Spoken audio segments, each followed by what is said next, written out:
Come on, it's distracted. Hannah, come on, let's go. No, what are you doing? Get off! No, stop it! No, you don't understand. The only way to stop them is to suck him back into the book. Drop the book and let him suck himself back in. No, I'm not close enough.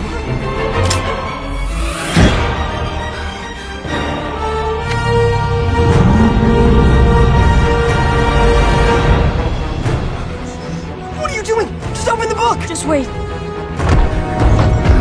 Hannah, open the book! Not yet.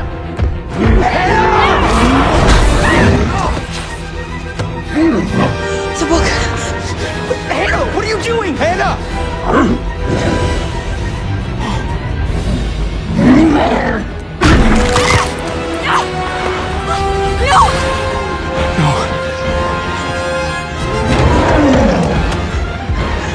Don't let her get the book!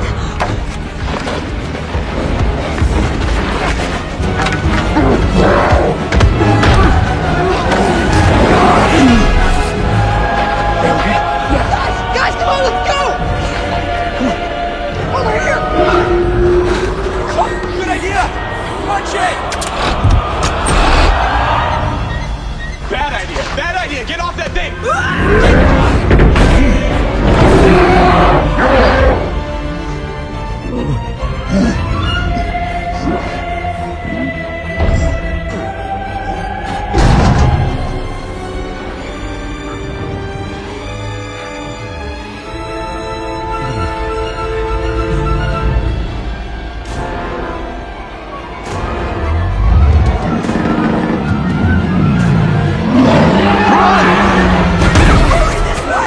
Guys, come on! In here!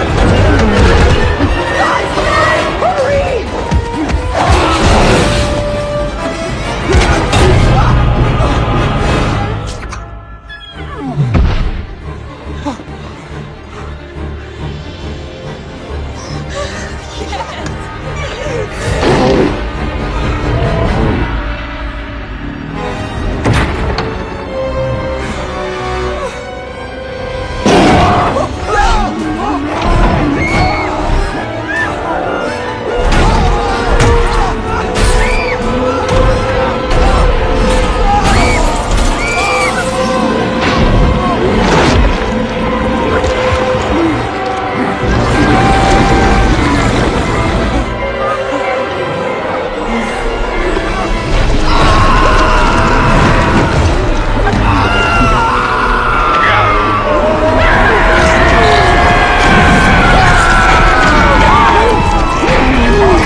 Game over. Harry, you won't believe it! I saw him!